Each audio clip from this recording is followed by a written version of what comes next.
Bien comunicado telefónicamente. A ver si es cierto. ¿Hay alguien comunicado telefónicamente? ¿Hola? Hay alguien comunicado telefónicamente. ¿Quién es? Buen día. ¿Quién es? ¿Quién es? ¿Con quién estoy hablando? Con Sergio Massa. Hola Sergio, qué bueno tenerte por aquí. Bienvenido al Cohete a la Luna Radio. Bien, muy bien. ¿Vos? ¿Cómo andás? Bien, muy bien. ¿Estás descansando? Bien, ¿Estás pasando? Aprovechando un ratito a la familia, sí. ¿Estás con esposa e hijos? Con Male y con los chicos, sí. Qué bueno. Como corresponde. Bueno, días. Es bueno también dedicarle un poquito a la familia. Me parece extraordinario. Bueno, te vamos a distraer un rato de ese justo relajamiento. Contanos un poco cómo ves vos, desde tu punto de vista, las discusiones que hay dentro del gobierno respecto de las negociaciones con el Fondo Monetario Internacional por la deuda contraída durante el gobierno anterior. Bueno, a ver, primero quisiera contarte y contarle a todos los que nos están escuchando que no hay discusión dentro del gobierno respecto de cómo encarar el proceso de renegociación de deuda. Hagamos primero un poquitito de memoria.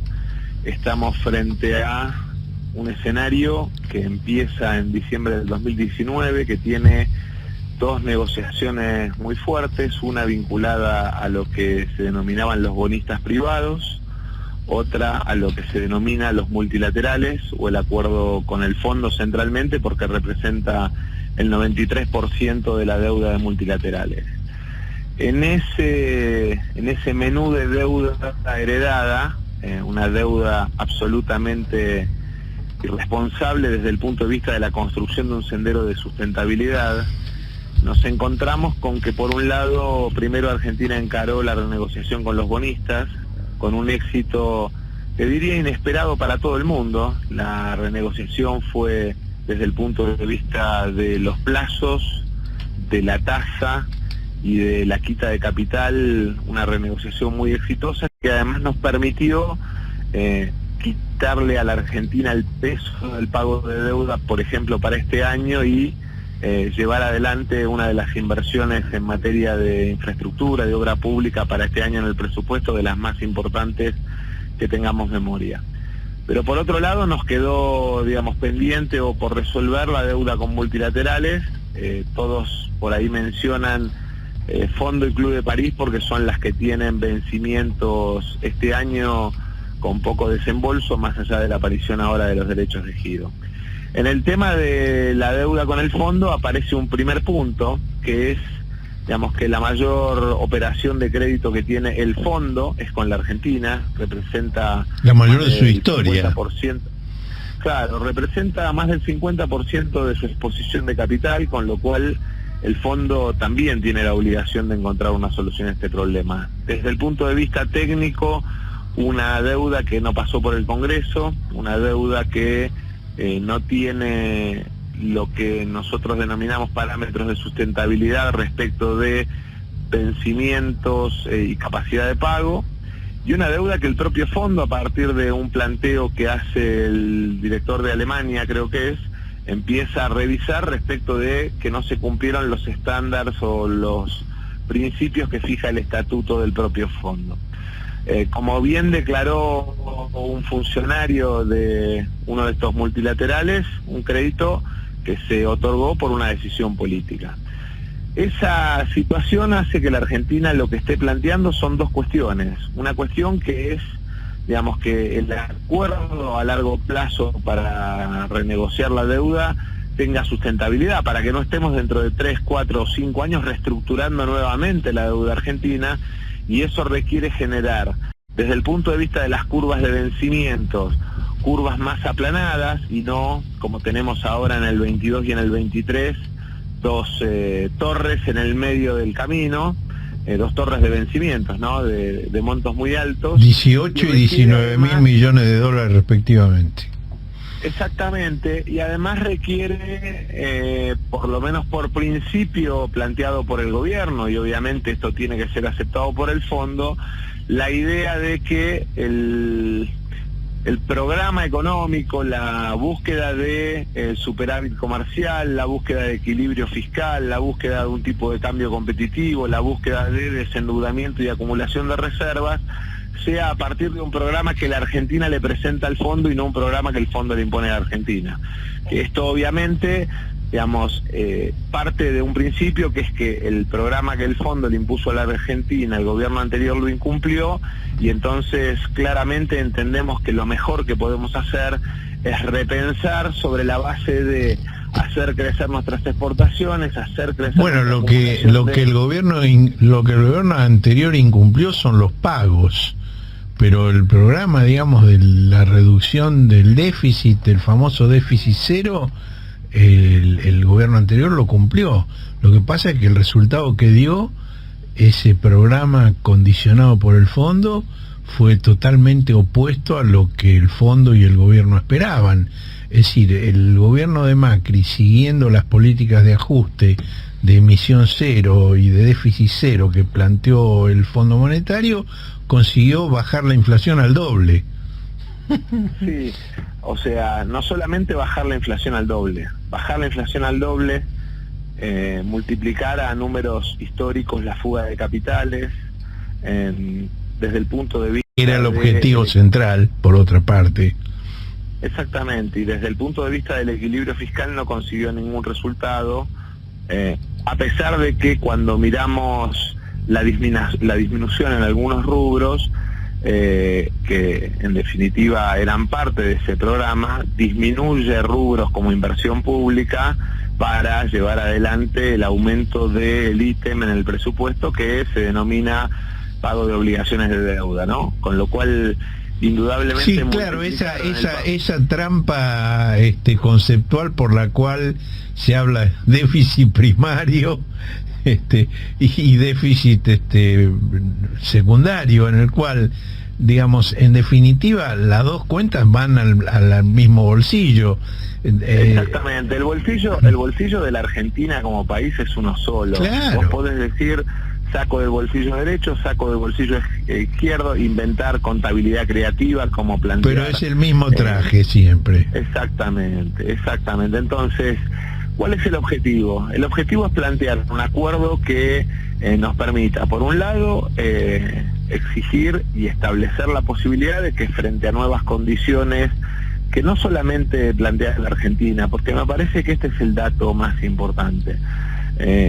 Diría que hoy es unánime en términos internacionales la necesidad, sobre todo por lo que está desnudando la pandemia, la necesidad de darle a lo que son los multilaterales una mirada primero más ágil y más de ayuda. Y eso hoy te encontrás con que en el Congreso de Estados Unidos hay un grupo muy grande de legisladores ya planteando este tema. Lo mismo sucede con varios países en la región, y me parece que el primer gesto que realiza el fondo, que es la ampliación de los derechos de giro, va en ese sentido, pero obviamente que para una operación de crédito como es la operación de Argentina no alcanza, y es importante que a la discusión con el staff técnico le encontremos además un acuerdo político que permita que el prestamista de última instancia, como se denomina al fondo dentro de lo que son, digamos, los circuitos financieros internacionales, tenga una mirada, digamos, puesta en función de los propios errores cometidos en la operación de crédito con Argentina. Bueno, eso no te lo van a reconocer abiertamente nunca. No, nunca van a decir nosotros estuvimos fuera de nuestro estatuto, nosotros nos equivocamos por eso. Justamente lo que existe la posibilidad que ocurra ahora es que, dada la pandemia, se decidan algunas medidas excepcionales fuera de lo que es lo habitual para todos los países, y ahí la Argentina podría aprovechar de esa situación. Entonces, el primer punto a tener en cuenta es que cualquier acuerdo que la Argentina firme tiene que contener una cláusula que habilite a la Argentina de manera automática a encarar, digamos, en los principios de mejora de plazo, de tasa o de quita de capital, digamos, un paripaso automático de acceso a esas mejoras. Aclaremos un poco lo que esto quiere decir. Esto quiere decir que si en este momento la Argentina debiera firmar un acuerdo de facilidades extendidas a 10 años y en el futuro el fondo decidiera la posibilidad de programas de refinanciación a más largo plazo, la Argentina podría pasar de un programa al otro incorporándose con todas las ventajas del nuevo programa. Exactamente, porque si no estaríamos también frente al, te diría casi absurdo, de que cuando vos mirás la quita de capital, los nuevos plazos y la nueva tasa en el acuerdo con los bonistas estarían, que son, digamos, individuos ahorristas a nivel mundial, que deciden suscribir títulos y buscar una renta, los bonos de los acreedores privados serían más baratos en términos de crédito que el del prestamista de última instancia. Esa es la situación absurda que se podría dar si no hay una mejora en términos de lo que tiene que ver con las perspectivas de largo plazo de este acuerdo. Y después, obviamente, para que Argentina no tenga que entrar en el sistema vicioso de que cada 5 años tiene que reestructurar su deuda o cada 10 años tiene que reestructurar su deuda, encontrar una curva de vencimientos aplanada, sustentable con el aumento de exportaciones que pretende el programa económico de la Argentina. Bueno, otro tema, Sergio, la posibilidad de postergar, eliminar o fundir en una misma fecha con las elecciones generales las primarias abiertas, simultáneas y obligatorias. Antes te quiero hacer una breve síntesis de lo anterior, porque arrancamos la charla con las discusiones internas en el gobierno alrededor de este tema, del tema deuda. Sí.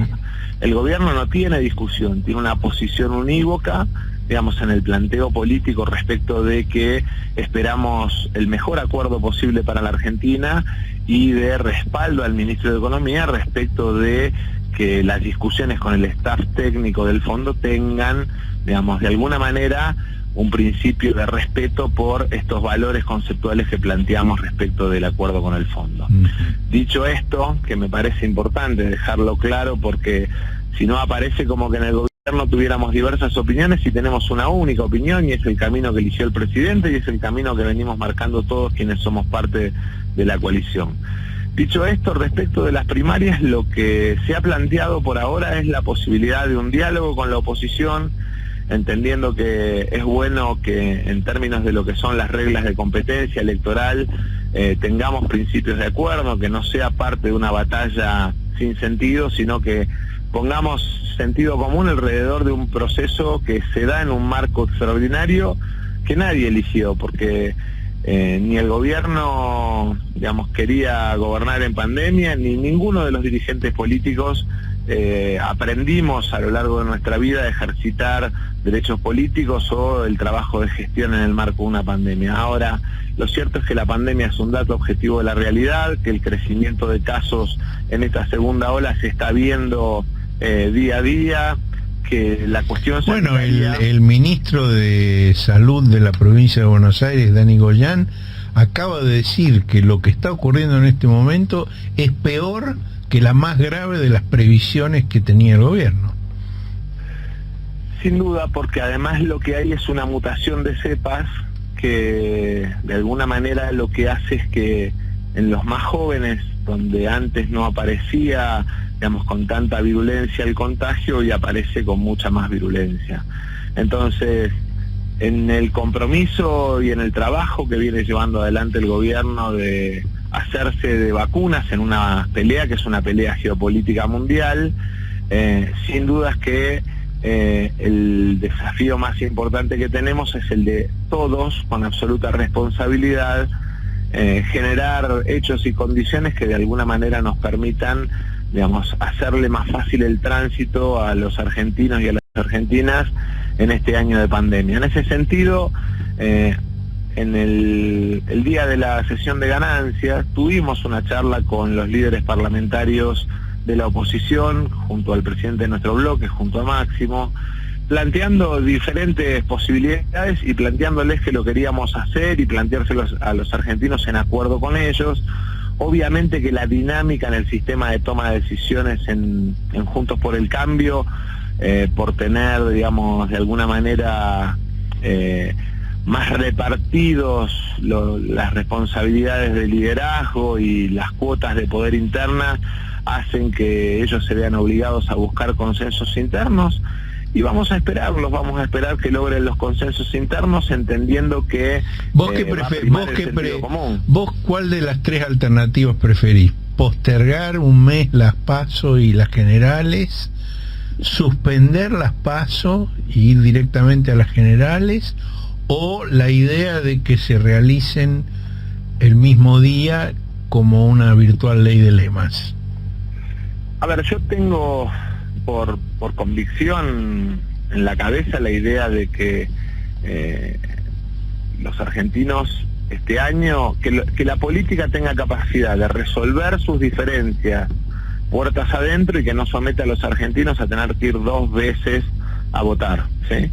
Después puede pasar que tengamos la capacidad de hacerlo y entonces, digamos, le evitemos el... Es decir, vos preferirías que fuera una especie de ley de lema, que se votara una sola vez. Yo preferiría que fuera en un solo día, con acuerdo de las fuerzas políticas que evite la realización de las PASO o con la realización de las PASO el mismo día que la general, con lo cual, sobre todo teniendo en cuenta que es una elección parlamentaria, legislativa, y entonces no funciona la dinámica de la ley de lemas, porque en realidad el sistema de reparto, dependiendo del que elija cada fuerza, lo que hace es intercalar a los legisladores en una lista que es más larga. Claro. Entonces, indudablemente que no funciona como una ley de lemas a intendente o a donde uno vota uno y termina electo otro. Digamos, terminan electos y lo que hace la primaria es ordenarles el orden en la lista. Eso me parece que sería tal vez lo más razonable, entendiendo que el esfuerzo más grande este año lo tenemos que poner en la recuperación económica de la Argentina, que viene obviamente por un año de pandemia y 4 años de pandemia económica, de una profunda crisis, sobre todo de poder de compra en los sectores medios y formales, y me parece que el esfuerzo lo tenemos que poner ahí, en la recuperación económica y en la vacunación, claro. Y que la política en todo caso tiene que tener la madurez de resolver puertas adentro sus propios dilemas o sus propias contradicciones. Sergio, vos hablaste del gobierno como una coalición. Allí, digamos, hay unas relaciones históricas entre los miembros de esa coalición. Alberto fue jefe de gabinete de Néstor y de Cristina. Vos fuiste jefe de gabinete de Cristina. Alberto fue asesor o jefe de campaña tuyo cuando vos te alejaste de Cristina. Son, digamos, relaciones que tienen una historia larga y compleja. ¿Cómo es hoy la relación tuya con quien fue tu predecesor en la jefatura de gabinete y tu asesor luego, y con Cristina, de quien fuiste jefe de gabinete y luego rompiste con ella, y a quien atacaste de una manera durísima durante alguna de las campañas posteriores, donde directamente dijiste que a ella y a Máximo ibas a meterlos presos? ¿Cómo es hoy esa relación? Bueno, a ver, primero me parece que la coalición nació bien porque nació planteándose objetivos en términos de cuáles eran los temas sobre los cuales íbamos a construir la cohesión de funcionamiento del gobierno y de la coalición. Y en ese sentido, la idea de la recuperación del mercado interno para el crecimiento del Producto Bruto Argentino, la recuperación del poder de compra en el salario como parte de la construcción de un mercado interno fuerte, la idea de la sustitución de importaciones, el crecimiento de las exportaciones como principales valores económicos, y después en términos de funcionamiento político, la idea de el respeto a la diversidad de opiniones, ¿no? A la idea de la construcción de unidad en la diversidad. Hasta acá se vienen dando de una manera absolutamente genuina, con temas en los que obviamente tenemos posiciones en común, con temas en los que aparecen por ahí divergencias o diferencias que por suerte las charlamos cara a cara, y creo que el proceso de coaliciones democráticas es un proceso que no se da solo en la Argentina, se está dando en el mundo, y me da la sensación que en todo caso lo que está pasando en el frente de todos es que tenemos la particularidad de poder dialogar, y aún en los temas en los que pensamos distinto y por ahí tenemos diferencias, cuando se toma una decisión y el presidente toma una decisión, avanzar. Yo claramente, además, desde el año 2002-2003, con gran parte de quienes hoy forman parte de la coalición, tuve muchos momentos de convivencia y coincidencia, y momentos de diferencia, pero creo que nuestra responsabilidad es esa, es la de garantizar la unidad en la diversidad, sobre todo porque lo que está en juego para la Argentina tiene que ver con el modelo de desarrollo económico, tiene que ver con el futuro de la Argentina, tiene que ver con las cadenas de valor para aumentar nuestros saldos exportables, tiene que ver con la generación de empleo, reemplazando una economía con mirada netamente financiera, tiene que ver con un Estado puesto al servicio del ciudadano y no con un Estado que de alguna manera termina deshaciéndose o desentendiéndose de sus responsabilidades. Yo siempre pongo como ejemplo en este tiempo el tema de las tarifas de servicios públicos, como me parece que es la foto más clara de qué representa un gobierno y qué representa el otro. En el gobierno de Macri las tarifas subieron casi 2000% y los salarios 700%. Y eso lo que genera es pérdida de poder adquisitivo, y el planteo de nuestro gobierno es que pretendemos que los salarios suban más que las tarifas de servicios públicos, porque claramente lo que pretendemos es una recuperación del poder de compra en el salario y en la capacidad económica de la clase media argentina, que es además el motor que muestra más claramente ese modelo de movilidad social ascendente que distinguió a la Argentina durante muchos años. Bueno, yo sé que en ese sentido vos sos el impulsor de la fórmula de la emergencia energética, por la cual el presidente sería autorizado por el Congreso a un aumento de las tarifas de nunca más del 80% del incremento de los salarios registrados según el índice RIPTE. Sí, tiene más condimentos el planteo de la emergencia, porque la emergencia plantea, en el caso de programas sociales y jubilaciones, para todo el año un 5%, hasta un 5%. O sea, lo que estamos planteando es que cuanto más golpeados son los sectores en términos de poder de compra, en términos de capacidad de pago, menos le peguen las tarifas. Mayor tiene que ser la protección del Estado en términos de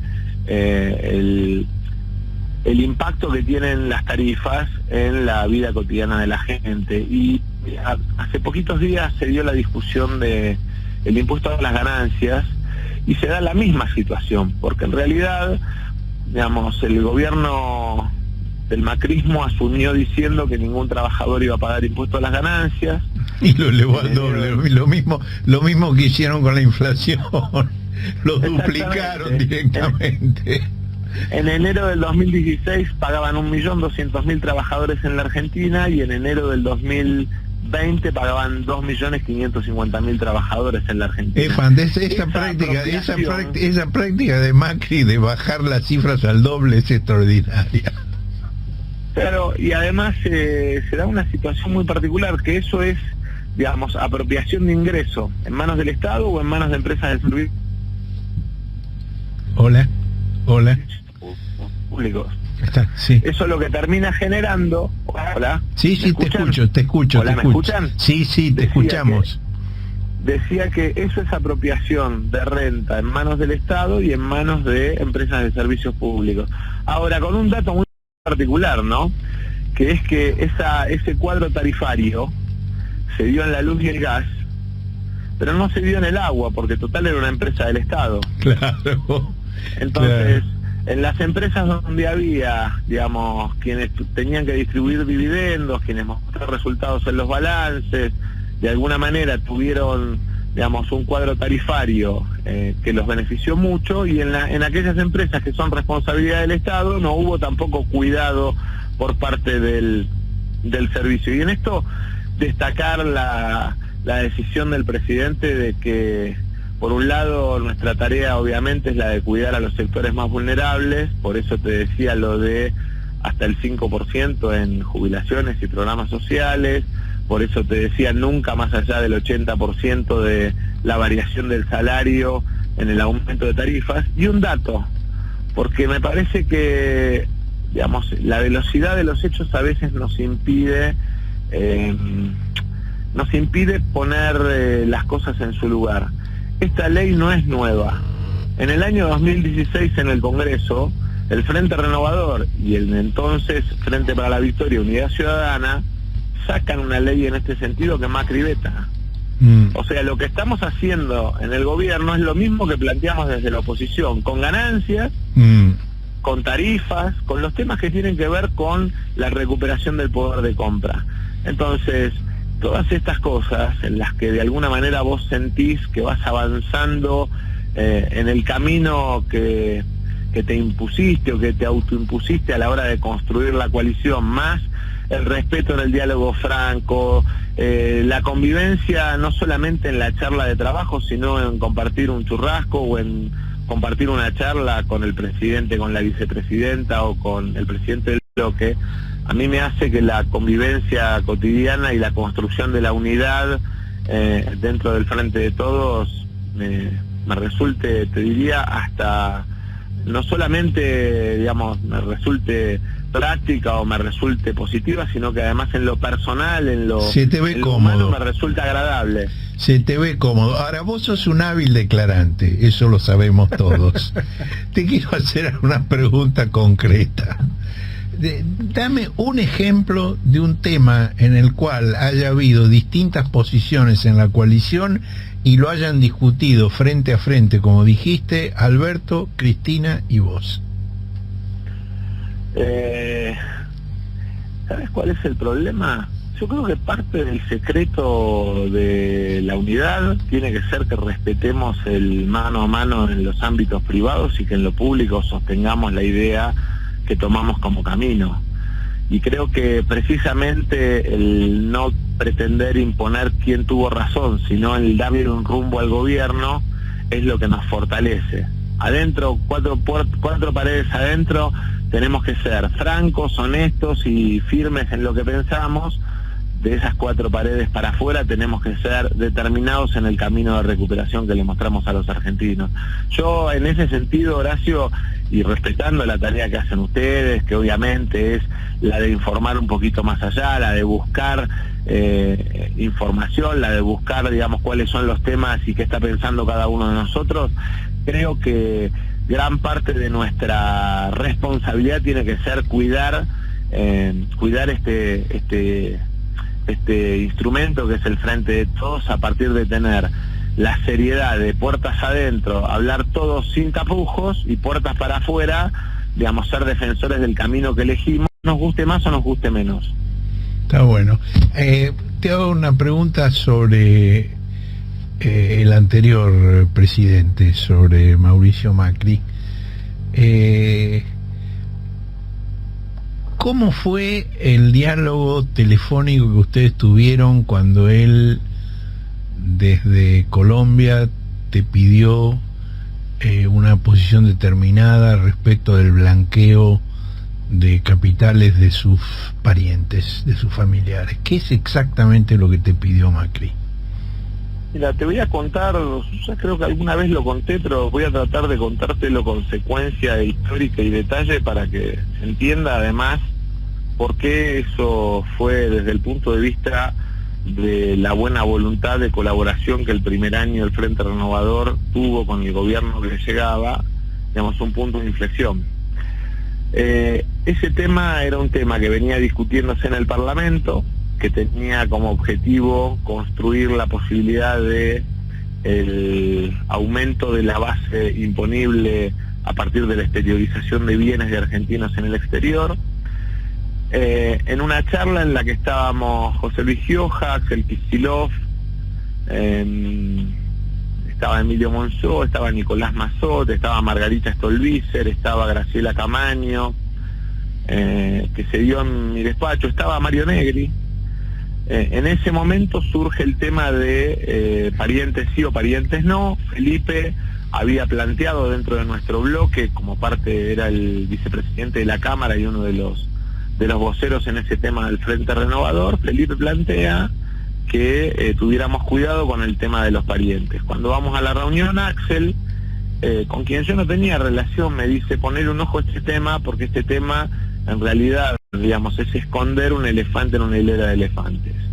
Yo lo planteo y digo, para nosotros es un pasa no pasa, este tema, digamos, tiene que estar excluido, los parientes de políticos no pueden estar incluidos, y de hecho así salió la ley, por imposición del Frente Renovador a la hora del tratamiento en particular. No, bueno, no, para. El proyecto de Axel Kicillof, que defendía el kirchnerismo, planteaba la exclusión de los parientes hasta el 4º grado de afinidad y consanguinidad, y lo que salió en la ley fue que quedaban excluidos de la posibilidad de blanqueo únicamente progenitores, cónyuges e hijos, nada más. Sí, bueno, te la concedo. Inclusive, a pesar del planteo de Axel y a pesar de la restricción que planteábamos nosotros, a pesar de eso, cuando sale la ley, el gobierno saca por decreto un decreto habilitando lo que la ley prohibía expresamente. Es más, ese tema aún hoy está en la Corte, y en paralelo hay un proyecto de la diputada Graciela Camaño para derogar ese decreto. En esa instancia se da una situación muy particular, que es que empiezan a venir los ministros durante la tarde a la sesión, y en un momento Rogelio Frigerio me plantea que el presidente quería hablar conmigo. En la charla que tuve había varios de los que estaban ahí, le dije que para nosotros el tema ese era un tema de pasa no pasa, que no íbamos a ceder, que era, digamos, parte de nuestro aporte en la discusión de la ley, y el presidente me vuelve a llamar a la noche pidiéndome que por favor cambiara de opinión, el entonces presidente Macri, ¿no? Uh-huh. Me vuelve a llamar a la noche pidiéndome que por favor cambiara de opinión, a lo cual yo le contesté que de ninguna manera, que era, digamos, parte de las condiciones que habíamos planteado. Obviamente a partir de ahí empezó todo un sistema que ya conoces de descalificación, pero a mí eso, digamos, no me preocupa, porque en definitiva hicimos lo que creíamos que teníamos que hacer. Después el presidente viola la ley sacando un decreto contrario a la ley y al espíritu de la ley. Cualquier juez que lea el debate parlamentario se va a dar cuenta que, digamos, el decreto viola la ley y el espíritu de la ley. Así que esperamos que en algún momento la Corte resuelva y que eso desnude, digamos, los familiares que abusaron de un decreto que era contrario al espíritu de la ley. ¿Qué familiar abusó del decreto? Bueno, por ahora en la Argentina rige el secreto fiscal, así que esperaremos a que un fallo nos permita levantar el manto. Sos un capo declarando vos. Si no, tendría que decirle a los que nos están oyendo que busquen alguna nota vieja tuya, pero era demasiado referencial. Oíme un poco otro tema, Sergio. Una de las cosas que se ha planteado recientemente es, con el cambio del Ministerio de Justicia, es la necesidad de impulsar en la Cámara de Diputados la sanción de un par de proyectos que ya fueron sancionados por el Senado y que están trabados en diputados por la negativa de la oposición a votarlos, que son la reforma de la ley del Ministerio Público y el proyecto de reforma judicial. Y por lo que yo sé, vos tenés un rol importante en tratar de conseguir en la Cámara de Diputados la aprobación posible de estos proyectos, y el presidente ha dicho públicamente que si hay que hacer cambios está dispuesto a hacer cambios. ¿Por qué no nos actualizás un poco cómo está ese tema en este momento? qué cosas estás planteando vos, qué cosas plantea la oposición y cuáles son las posibilidades de llegar a un acuerdo. A ver, lo primero, para ponernos en marco de referencia, ¿no? Recordémosle a la gente que en la Cámara de Diputados el Frente de Todos es la primera minoría, no tiene mayoría propia. O sea, nosotros tenemos 115 diputados y, digamos, cualquier ley necesita 129 votos, sobre todo leyes de esta trascendencia que hacen que no haya nunca ausentes. Y hay como dos realidades, una realidad alrededor del tema o del planteo de la reforma judicial, otra realidad alrededor del tema de la reforma del Ministerio Público. Nosotros en realidad fuimos más amplios con la oposición. Lo que les planteamos es, traigan todas las reformas que quieren hacer y discutámoslas. Esto lo venimos planteando desde mayo del año pasado. O sea, hagan el aporte de las reformas que de verdad quieren hacer, porque además el presidente genuinamente dijo: estoy dispuesto a escuchar y a aceptar variantes, propuestas, cambios. Nosotros de verdad, y más allá de que obviamente tenemos vocación de mayoría a la hora de construir electoralmente, tenemos una convivencia, digamos, respetuosa en el Parlamento con la oposición, más allá de los debates acalorados que se puedan dar. Pues, ¿qué estamos esperando? Estamos esperando que de alguna manera haya una propuesta de modificación o de modificaciones por parte de la oposición para analizarlas, para ver cuáles son viables, cuáles no, entendiendo que como no tenemos mayoría, pero tenemos la vocación de que haya cambios alrededor del funcionamiento del Poder Judicial. ¿Y ves predisposición de la oposición para eso? Hasta ahora poca. Veo más predisposición en algunos bloques, yo diría, no me gusta decir más chicos, pero sí más digamos, más minoritarios de la oposición, más pequeños de la oposición, que por ahí sí han planteado modificaciones en el caso del Ministerio Público alrededor del tema de si los 2/3 para la remoción, ¿no? No, más que para la remoción, para la elección también, y algunas cuestiones vinculadas al tema de los plazos sí o los plazos no, pero por ahora son todas, te diría, frases o comentarios de charlas informales. Nosotros esperamos genuinamente y honestamente que la oposición nos haga su propuesta de reforma judicial, entendiendo que la Argentina tiene muchos temas pendientes que discutir. ¿Y vos crees que esto puede salir antes de las elecciones? Si lo entendemos como un problema serio a resolver entre todos, sí. Si lo entendemos como una bandera de carácter electoral, seguramente no. Nosotros, ¿Y cómo lo ve la oposición? ¿Como cuál de esas dos cosas lo ve? No, ahí veo como dos realidades. No quiero ser injusto con ninguna de las partes. Veo quienes dicen, digamos, quienes plantean la cuestión de que cualquier tema que proponga el gobierno tiene que ser objetado porque es la forma de construir identidad opositora, y veo quienes dicen, che, no, pará, a ver, en este tema está claro que tenemos que hacer, qué sé yo, tenemos que incorporar o no el juicio por jurado, tenemos que incorporar o no el juzgamiento en ausencia, tenemos que incorporar o no la necesidad de que un presidente cuando asume tenga la oportunidad de poder designar a quien lleva adelante su política criminal, como pasa en Estados Unidos o cualquier país del mundo de los desarrollados, de los que, digamos, habitualmente a muchos les gusta comparar a la Argentina. Entonces me parece que es importante que paso a paso vayamos resolviéndolo, aún entendiendo que en algunos temas no nos vamos a poner de acuerdo. Sergio, yo estoy aquí con mis compañeros del Cohete a la Luna, con Marcelo Figueras, con Alejandra Dandan y con Martina Garbars.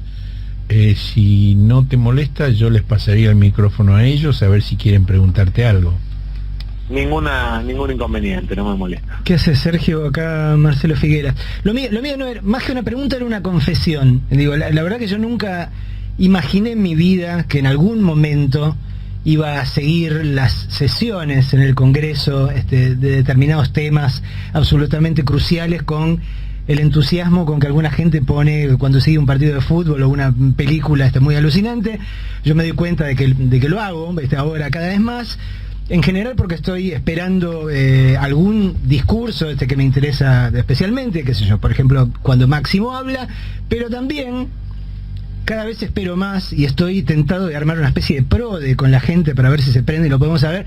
A ver, ¿en qué hora de la maratónica sesión a Sergio Tomás Massa le va a saltar la chapita y se va a hartar de los bramidos de Maguila Gorila y lo va a frenar con enorme elegancia? Digo, no te pasa, qué paciencia la tuya, ¿no? Sí, yo la verdad es que a veces también entiendo, ¿no? El hecho de haber sido diputado opositor, de alguna manera te permite entender lo que en algún caso hacen otros legisladores, ¿no? A mí lo único que me, como decís vos, que me saca o que me hace volar la chapita es las faltas de respeto, porque me parece que termina lastimando institucionalmente al Parlamento frente a la sociedad, ¿no? Cuando el debate no es respetuoso, porque vos podés estar de acuerdo conmigo, no en una idea, podés estar de acuerdo conmigo, no en un proyecto, pero cuando, digamos, la línea se corre y empieza a funcionar, digamos, la falta de respeto, lo que termina pasando es que, digamos, termina la gente de alguna manera perdiéndole el respeto al Parlamento como institución. Creo que se autolastiman, ¿no? Pero hago un ejercicio de paciencia permanente para tratar de mantener siempre el equilibrio, aunque a veces me cuesta. Eso está muy bien porque además permite que cada uno busque su nivel y en vez de debatir con vos, Maguila Gorila debate con piñón fijo. Sergio, te agradezco mucho el tiempo que nos has dedicado y permanecemos en contacto. A disposición de ustedes y felicitaciones.